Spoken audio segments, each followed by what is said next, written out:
Alors, bienvenue avec Vincent Michaud. Je vous rappelle, pour faire le numéro A qui se trouve à être à la page 8, on était rendu ici, au bas de votre feuille. Vous avez besoin de consulter sur la page titre de vos notes de cours le petit tableau qu'on s'était fait ensemble concernant l'algèbre. Alors, l'algèbre, c'est assez simple quand même. Ça fonctionne à l'aide de ce tableau-ci.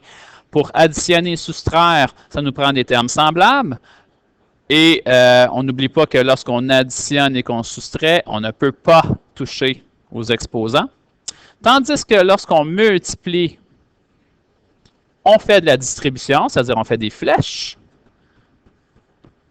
Et on peut toucher aux exposants, comme c'est indiqué ici dans nos notes de cours en rouge, puisqu'on utilise la propriété 1 de la multiplication qu'on a vue au préalable, qui nous permet d'additionner les exposants. Alors, je fais un petit retour en arrière juste pour effacer les choses rajoutées, pour qu'on se comprenne mieux si je réutilise les notes de cours.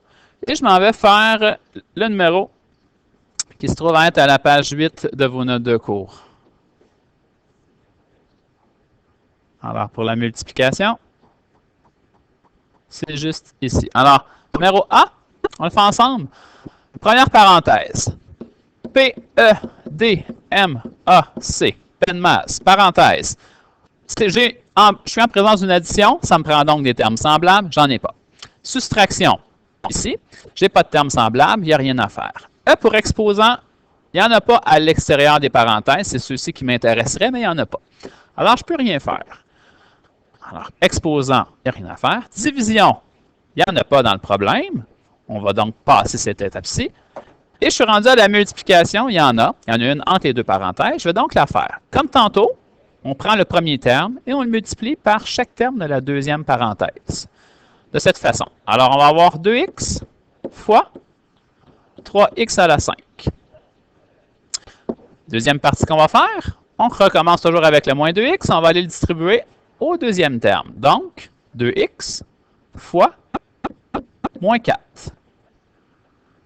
On a fini pour le premier terme. On recommence maintenant pour le deuxième terme qui est plus 6. Alors, 6 positif, c'est ce que ça veut dire. 6 multiplié par 3x5. Et je recommence une dernière fois avec 6. Je vais me faire un petit peu de place. Alors, je recommence avec 6. Que l'on va devoir multiplier avec moins 4. J'ai donc 4 opérations à faire, distinctes. 1, 2, 3 et 4. Je vais commencer avec la première, ici. Pour les variables, j'ai x fois x5. Je fais la propriété 1 qui me permet de dire que ça vaut x à la 6, en additionnant les exposants. Et pour 2 fois 3, on peut marquer que ça donne 6. Donc, 6x6. Pour la deuxième, 2 fois moins 4, 2x fois moins 4 me donne moins 8x. Toujours bien important d'inscrire le signe, l'opération devant.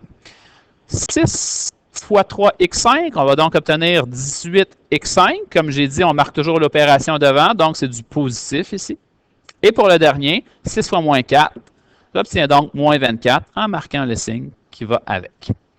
J'obtiens donc cette expression algébrique comme réponse. Est-ce que je peux aller plus loin et calculer autre chose? Ça va me prendre... il faut que je regarde mes opérations. J'ai donc une soustraction, addition, soustraction. Si tu consultes ton tableau à la première page de notes de cours, à côté de Bob le bricoleur, pardon, tu te rendras compte que ça te prend, lorsqu'il s'agit d'addition et de soustraction, ça va te prendre des termes semblables. Et des termes semblables, c'est même variable, même exposant. Si je regarde ici, tout est différent. Alors, j'obtiens ma réponse. Ça sera une réponse quand même satisfaisante.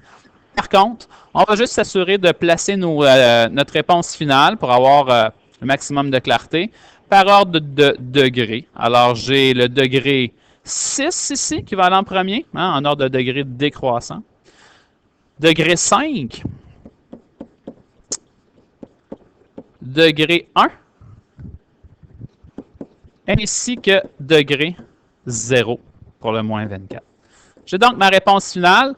Notez que la dernière étape est facultative. Malgré que dans les corrigés, on fait quand même un bon effort pour toujours marquer notre réponse finale en ordre de degré décroissant comme ça a été fait ici, mais ça pourrait être satisfaisant d'avoir juste la réponse telle qu'on l'avait encerclée au tout début. Je vous remercie beaucoup. Vous pouvez revisionner la vidéo le nombre de fois que vous voulez, évidemment, si je suis allé un petit peu trop vite dans l'explication. Et je vous souhaite une bonne journée. Merci.